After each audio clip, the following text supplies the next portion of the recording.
નમસ્કાર, કેમ છો? હું છું Sitab Kadri, voice of India news ચેનલમાં આપ જોઈ રહ્યા છો કે ધાનેરા ખાતે યોજાયેલ હિન્દુ પ્રીમિયર લીગમાં રણજી ક્રિકેટ પ્લેયર્સ દિલીપસિંહ હડિયોલે વિવાદાસ્પદ સ્પીચ મુસ્લિમ સમાજ માટે આપતા મુસ્લિમ સમાજના યુવાનો સરફરાજ સિંધી કોર્પોરેટરની આગેવાનીમાં મોટી સંખ્યાના અંદર કલેક્ટર કચેરી ખાતે આવી આવેદનપત્ર જિલ્લા કલેક્ટરને પાઠવ્યું હતું અને બનાસકાંઠા જિલ્લા પોલીસ વડાને પણ આવેદનપત્ર પાઠવ્યું હતું અને આમના ઉપર કાયદેસરની કાર્યવાહી કરવા માટેની માંગ કરી હતી અને પોલીસ ફરિયાદ પણ કરવાની વાત કરી હતી।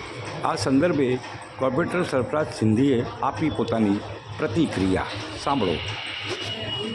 ક્રિકેટરે જે પોતાને સ્પોર્ટમેન ગણાવે છે તેમણે માત્ર પોતાની હલકી અને પ્રસિદ્ધિ માટે એક હલકી કક્ષાની રાજનીતિના રૂપે એમને મુસ્લિમ સમાજને સામે તલવાર અને બંદૂક લઈને આવવાની વાતો કરી છે। જો મને યાદ કરજો, હું તલવાર બંદૂક લઈને ન આવું તો હું દરબારનો દીકરો નહીં, આલિયા માલિયા જમાલિયાથી થાય તમે લોકો તોડી લેજો, આવા શબ્દોનો પ્રયોગ કરી એણે ગુજરાત રાજ્યની શાંતિ ભંગ કરવાના પ્રયાસ કર્યા છે। હાથે કરી અને એણે એક સમાજને ઉશ્કેરવાની કોશિશ કરી રહ્યો છે, જેના કારણે પોતાના જે મનસૂબા જે ફિલફૂલ કરી શકે।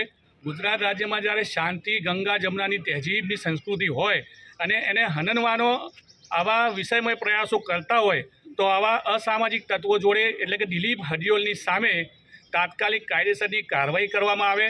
એ જો તલવાર લઈને આવવાની વાત કરતો હોય તો એના હથિયાર રૂપી એના પર BNS કલમ 323, 324, 326 રૂપે ગુનો દાખલ કરવામાં આવે। અને એણે જે બંદૂકની વાત કરી છે, જો એની જોડે લાયસન્સ હોય તો ઠીક છે, જો એનું લાયસન્સ ન હોય તો એની સામે આર્મ એક્ટનો ગુનો દાખલ કરી અને આવા અસામાજિક તત્વોને કાયદાનું ભાન રહે તે માટે તાત્કાલિક એની ધરપકડ કરી અને જાહેરમાં એનો વરઘોડો કાઢવામાં આવે તો એને સબક મળશે કે કોઈની શાંતિ ભંગ કરવાથી શું બની શકે છે। આજે અમારી મુસ્લિમ સમાજની લાગણી અને માગણી એવી છે, કલેક્ટર સાહેબને મળ્યા છીએ, એમને આશ્વાસન આપ્યું છે, છતાં પણ અમે અહીંથી SP સાહેબને ત્યાર પછી અમારા પૂર્વ પોલીસ સ્ટેશનમાં અમે ફરિયાદ આપવા માટે જવાના છીએ। તો સરકારશ્રીને મારી રજૂઆત છે કે આ રજૂઆતને ધ્યાને લઈ એની સામે તાત્કાલિક પગલાં લેવામાં આવે।